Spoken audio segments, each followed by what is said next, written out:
Hello, we are the couple that could not afford to buy a house, so we're talking about it here in our podcast. We're giving you some tips and tricks and things that we learned along the way and things we learned the hard way so that you don't have to. In this episode, what we're going to talk to you about is permitting. So the first topic under that idea of permitting is an introduction to building codes and a lot of really good information that's going to set you up for success in your own build. So to start this video, the first question that comes to my mind and the first question that came to our mind when we started along this process was, I want to build a house, but where do I start, right? We talked all about like thinking about the land and thinking about where you would put that house. But now that you've got that done, you've got your drawings in place, how do you actually start building the house? What are the first things that you need to do to begin that process? So where did we start? Yeah, people would start asking questions if you just like all of a sudden started building something and there's no job site box or anything, any authority around. Generally that's kind of frowned upon. But so you have your property, you know what county you live in. That's important because your county is going to have a town where it's the seat of the county. We were lucky that the town we were building in where our property was also the county seat. And so like we were only a few minutes drive downtown to the local offices there. Find your building code and enforcement office for your county. It's going to be located downtown somewhere. You should be able to find it pretty easily on your county's website or on Google Maps or something like that. Yeah, so you should look at the county you live in and look for words like permitting or building codes, any words like that. You should then be directed towards the right office. In our county, that office is called... It's the, what is this? Residential and commercial, hold on. Building, permitting, and enforcement. So that's what our office is called. It's the Office of Building, Permitting, and Enforcement. Yours might be called something a little bit differently, but that's what ours is. So now that you've looked online, you know which county you live in, you found that building, permitting, and enforcement office, what you're going to then need to do is ask yourself, well, what building codes does my county use? Right. So we were pretty lucky because we talked to the folks over at the office face to face. That's always a good first step, is just introduce yourself. Hi, I'm so-and-so. I'm planning to do this. Can you help? And they'll be more than helpful or wanting to help you. On their website, they have a link they showed us that you can just click and it takes you directly to this website called codes.iccsafe.org, which is like a huge repository of all kinds of code books. And they told us that they're using the 2018 North Carolina Residential Code. And so the link takes you directly there and you can view chapter by chapter the entirety of the residential code book. So at this point, we've said the word permitting and building codes about 5,000 times. Yeah. I know it's not quite that much, but we've said that a lot. So we want to define exactly what are building codes, right? We talked a little bit about things that are required for your house drawings, but we haven't talked specific about codes. Codes are just laws that you have to follow. Yeah, unless you are, unless you navigate around it with some other kind of professional means, like engineer or architect or whatever. But the code book is a general guideline for all of these pre-approved methods of construction. They're tried and true. They go above and beyond the limits where anything would fail. And so it's very trustworthy and it's filled with tables and charts and diagrams and language to explain what our common building materials are capable of doing, like our light frame wood construction for our house. Yeah, so again, building codes are guidelines that you will need to use, especially if you go the route that we did, which was creating your own drawings. Now, we did not buy engineered drawings from anyone because, again, that was very, very expensive. But those drawings would help you with sourcing the types of materials and learning the types of things that we learn through the code book. If you are buying engineered drawings and you are building the house yourself based on those drawings, you're still going to need to know and understand what's in your code book, because it's super important to make sure that you, the expert, because if you are general contracting yourself, you are the expert. And the engineer might get something wrong, especially, again, if you use drawings from an online website or an engineer from a county that's not where you're at. You have to be the person that is able to make changes and to know that you're doing it right. Yeah, ultimately, as acting as your owner, builder, general contractor, you are the one that's responsible for correcting anything that the city or that the county sees issue with. Yeah, and in order to do that, you need to be able to understand the codes. And so then doing your research and at least being semi-fluent in the language that's in the code book and understanding common practices is going to go a long way. Yeah. So Nick mentioned that in the county we live in, we use the 2018 code book, right? So how do you know which one that you're going to use in your county?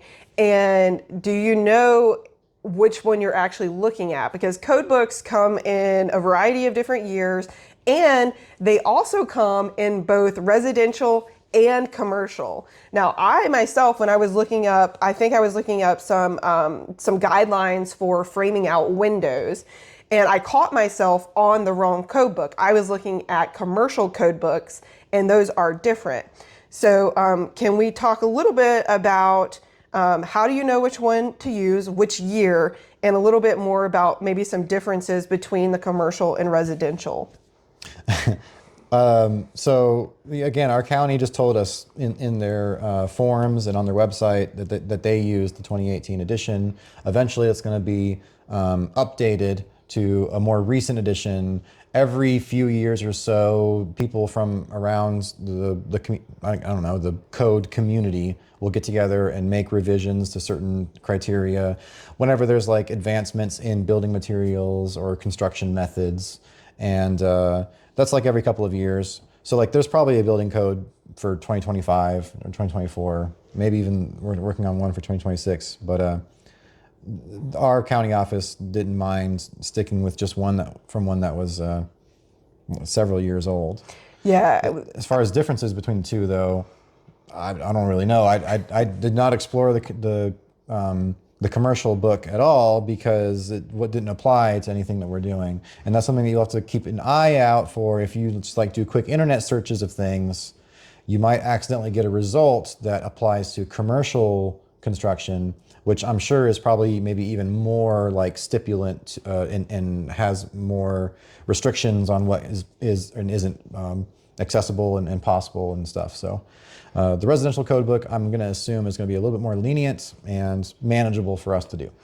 Yes, and again, just to overemphasize the importance of being educated enough to understand when what you're reading doesn't apply to the thing you're trying to do, it goes a long way. So do make sure that if you have a specific question, you're trying to understand the codes, that you are looking again at the right year for your county, and that you're looking at what's called the residential code book, not the commercial code book. Yep. So that'll save you a lot of heartache.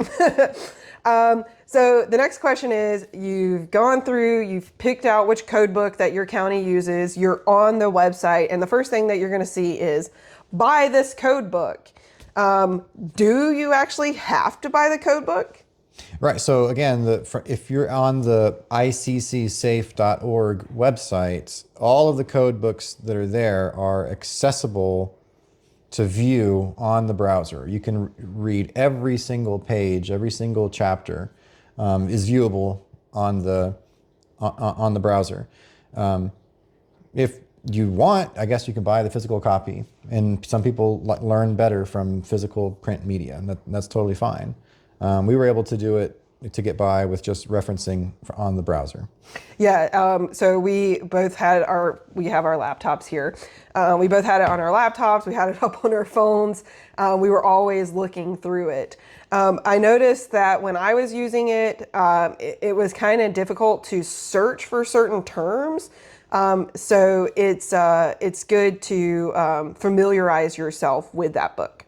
So we're talking a lot about this book, and we're talking about everything that you need to know about these building codes.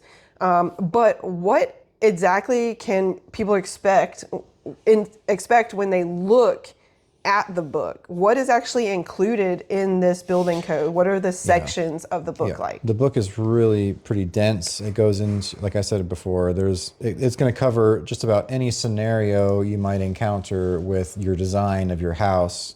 I mean, it talks about hurricane-prone areas. It talks about flood-prone areas. It talks about, and then there's the various snow loads.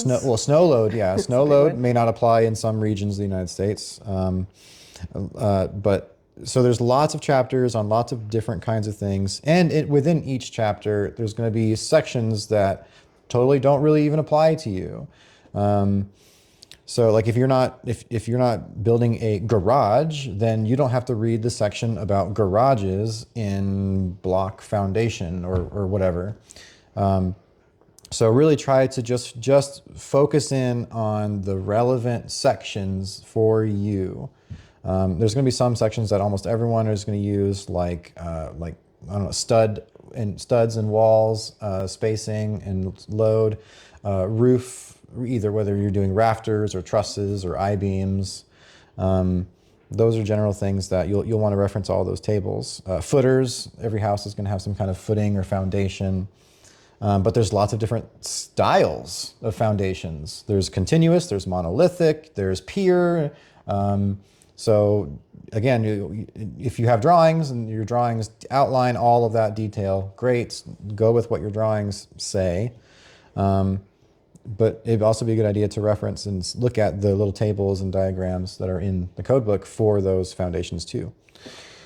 I think another really important thing to think about when thinking about the code book is that the code book is going to give you minimum standards. And minimum standards will get the job done. But again, sometimes you want to go above and beyond. So for instance, we could have built our house in 2x4s, but we went with 2x6s because of the extra space for the wall studs. For the wall studs, yes. So the extra space for more insulation and more structural support for the overall house, right? So again, the code book is going to tell you the minimums, the things that are required for all of these different sections of your house build. And again, those minimums are tried and true and will not fail, 99.9999999% of the time probably, unless there's some kind of defect in the wood or whatever. But again, yeah, so the minimums are already strong and sturdy as they are. If you want to go a little bit above, if you want to do your spacing a little bit less than, or if you want to get a little bit thicker dimensioned wood, just for your own peace of mind or whatever other reason you might have, that's totally fine. And really, we probably didn't spend that much more to do that. No. The difference in cost between a bunch of 2x4s versus a bunch of 2x6s, negligible. in the grand scheme of things, is a very small percentage of the overall cost. So that is kind of a general overview of the code book. I think it's really important to get in there and look at the code book and familiarize yourself with it, because it is very much written like law and policy, and it is almost like learning a new language, how the book flows. So I'd be reading chapter 5, floors. I'd be reading to try to find out what do I need to do about my floor joists, the spacing, the thickness, etc. I might come across a term that I'm just not familiar with. I don't know what they mean by that. Chapter 2 is definitions. So see if you can find that term in the definitions and read what the description of that term is. So the code book does have a way of helping you out if you get stuck, sometimes. Yes. So what are our biggest tips for people looking at the code book for the first time? For me, again, I think I just gave away my biggest tip. It's read the code book. Like, don't skim it. Read it. You're gonna have read to take the words. You're gonna have to go sentence for sentence with some of this stuff and just read the sentence over and over again because of how segmented it is and how descriptive it is. There's a lot of information packed into just a few words. So go slow. Just read it. You're not dumb, okay? You're not. You're If you not can read, dumb you if can you get have it. to read the sentence a few times to really understand all of the separate meanings of it. Because it does. You will, that light bulb eventually will turn on, and you will like be like, oh, okay, it's actually just meaning this. Like, that's so simple. Why is it worded that way? And you'll go back and forth with it that way. My other biggest tip, and I can't again not overemphasize this enough, make sure that you're looking at the right year and the right code book for you. That will alleviate a lot of hardship, because if you read something wrong, then you might have to redo something. You might have to redo the framing of your windows, or you might have to redo the spacing of your studs. Always just confirm that you're in the right book itself. Yeah, I mean, I can just give an example of some things that might be frustrating. I'm in chapter 4, which talks about foundations, and under the section called fasteners. And it says fasteners used below grade to attach plywood to the exterior side of exterior basement or crawl space wall studs, or fasteners used in knee wall construction, shall be of type 304 or 316 stainless steel. Fasteners used above grade to attach plywood and all lumber to lumber fasteners except those used in knee wall construction shall be of type 304 or 316 stainless steel, silicon bronze, copper, hot dip galvanized, zinc coated, steel nails, or hot tumbled galvanized, zinc coated steel nails. Electro galvanized steel nails and galvanized zinc coated steel staples shall not be permitted. That's just one section. And it's all written like that, right? So again, sentence to sentence. Go slow. Yeah, just go once. Okay, what does it mean by knee wall? What is a knee wall? Or What is above versus below grade? Yeah. What is type 304 stainless steel? So go to the indexes, go to the definitions chapter, and see if you can figure all that stuff out. And having what I started to do when we were getting into the really complex things was having a notebook. And in that notebook, as I was reading things that I knew that we were going to have to come back to, I would read it and I would write down in my own words and my own interpretation of what that meant into my notebook to really help solidify what is being said. And then I would discuss it, or we would discuss back and forth. And, if there was a discrepancy in what we thought that meant, then we would investigate it further. But it's always good to have somebody that you can discuss it with to confirm that you are understanding it the way that it is written. Yep. So hopefully that doesn't scare you away, but we will definitely post the link to the code book that we used in the description of this podcast, so that you can just look at it and take a look at and see what you might be up for if you do decide to take this on. Again, it's just words, and those words are really important, and there are a lot of words. I will say that one of the funniest parts of the residential code book that we were looking at for me was the section I was reading about stairs, because stairs are really hard to make. I would say that after building this house, the most difficult thing in the entire house building process was building and creating stairs. Specifically, like cutting the stringer. Cutting the stringers and knowing like height differences. All of that was very, very difficult. The depth versus the height of each. Yeah, that was spacing. That was really hard, and we will probably get into that in a month or two from now when we start talking about actually building the physical house. Yeah. But when I was reading about stairs, there was a section about ship's ladders, and that was just hilarious to me.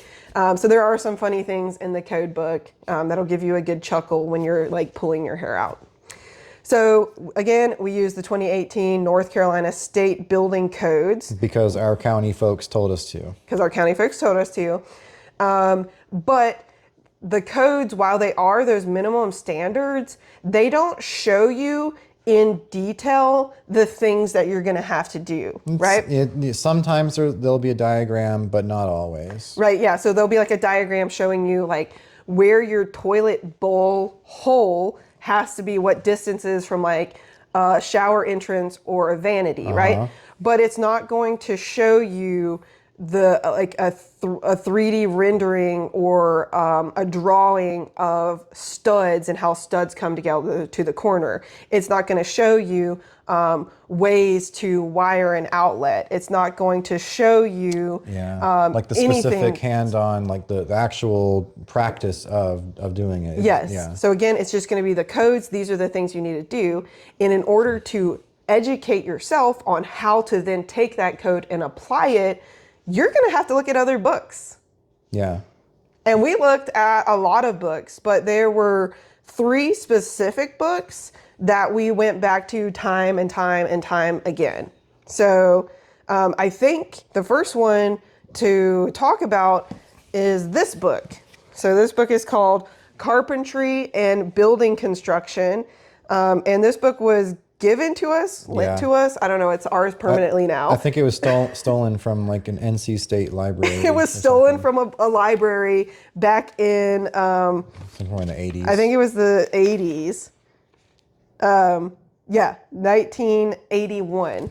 So a friend stole this from a library back in 1980s and gave it to us. So do you want to talk a little bit about what this book shows us? This book is like this is the how-to and filled with good diagrams and best practices for doing whatever type of construction you might be doing specifically for a residential house. Like here's just a page of some drawings for those of you watching the video right now. I'm sure a lot of this stuff is also like available online. Like you can find just like websites that people post stuff like this, but it's really nice to have a source that's just here that we can actually flip through and look at. It talks about a lot of tools so that's a big thing. Tools, the code book doesn't care about tools. The code book is only about like the end results, the load requirements and spacing and stuff. This shows you what kind of tools are used for specific kinds of jobs. And building a house, as you can imagine, you're going to want to use a lot of different kinds of tools. So this book was a great resource to just check, and it gave us peace of mind knowing that we weren't just blindly, nailing stuff, screwing stuff together, hoping that it'll Just hope be it okay. saves. This gave us some more practical evidence that, this is what you do. This is how it's done. I will also say, I remember specifically, we were in the bathroom and we had 2 of our outside walls coming together, and we were just like really struggling with thinking about how those 2 walls would attach together. And that's when we remembered we had this book, and this book had very great pictures and diagrams of ways that you can do that attachment that is structurally sound. Again, not something that is articulated in the code book, but something that this book definitely helped us do. Yeah, absolutely. So that's Carpentry 101. The next book that we purchased was the residential code books equivalent, but instead of just those codes, it is the National Electrical Code Book. And this one we did buy a physical copy of because in order to build our own house in North Carolina, one of us had to take a test, and that test was all about electrical wiring and how much load electrical wires can carry and which of those wires goes to your stove versus your dryer versus your refrigerator. And in order to study for that test, we needed this. This is the source that all commercial and contracted electricians use. This is like the Bible of electricity. It talks about yeah, like what Destiny was saying, the gauge thickness of wire and how much amperes it's permitted to hold. It talks about all kinds of things in excruciatingly detail. But it's also helpful for residential uses, and it talks about like things like appliances, dishwasher cords, and can you plug your microwave into an outlet, or does it need to be hardwired, and like your exhaust fan, and what size breakers do you need for this certain type of circuit that's going to use this kind of appliance or these kinds of tools or whatever. So in order for us to do the electrical component of our house build ourselves without hiring a professional do it for us, we didn't want to hire a subcontractor because, as you can imagine, it's pretty expensive. It cost us $2,000 just to put in a temporary power pole before we started this whole process and before I studied and really knew about the NEC, this book here. So this is another book that you'll want to do if you're planning to dabble in the electrical on your own, in part or in whole. All of the information is there and is in that. And yeah, it's very dense. There's a lot of terminology, probably more terminology in this electrical book than there is in the code book. And every term is, super important. It's almost treat it like it's a medical manual, or like, imagine how, like when medical doctors go through school and they have to learn all of this terminology. It's important. So that was a challenge, but by the time we got to it, I was able to really understand it, and I had learned how to study it. So the other book that went hand in hand with the National Electrical Code book was a book called Wiring a House by Rex Cauldwell. Rex Cauldwell. We checked this book out of the library so many different times because, again, as Nick was just saying, this is full of information. It's great information. You can still see the pages here marked. Great information, but not I wouldn't say not practical. It's very practical, but not easy to consume and easy to really wrap your head around. And it doesn't show the actual installation process of things. It only talks about the qualities and the loads and the limits of certain of anything. It doesn't show the hands-on, this is how you do it kind of thing. So we needed, like we did with the carpentry book, we needed here's the hands-on how-to. We needed one for the electrical too, because we needed help with Romex wire and pulling through outlets, and how do you wire what is a three-way switch? What does that even mean? How do you wire a three-way switch versus a regular two-way switch? All that stuff was really important to figure out. Yeah, so again, that book was called Wiring a House by Rex Cauldwell, and I'm probably going to put a link to each of these books in the description, just like with the code book, because they're all really important and have a bunch of great information involved in them. So again, some really, really important books. So one thing that we don't have a physical book for is plumbing. I took on the main task of identifying where specifically our freshwater lines went, and also thinking about where our wastewater lines went. And most of that information is in the code book and was pretty easy to follow overall. But, we still use some outside sources that were not physical books. So for instance, when we were thinking about P-traps and how do you actually make a P-trap work where a P-trap is not an S-trap, we really wanted to see some physical representations of that. So we did a lot of looking on places like Reddit and YouTube. Yeah, YouTube was a great source for a lot of this stuff. We looked at YouTube for our framing and for foundation and just planning in general. YouTube was also always a good resource to just check to see what's out there. There's a lot of great channels of people that show construction methods and stuff that I found really helpful.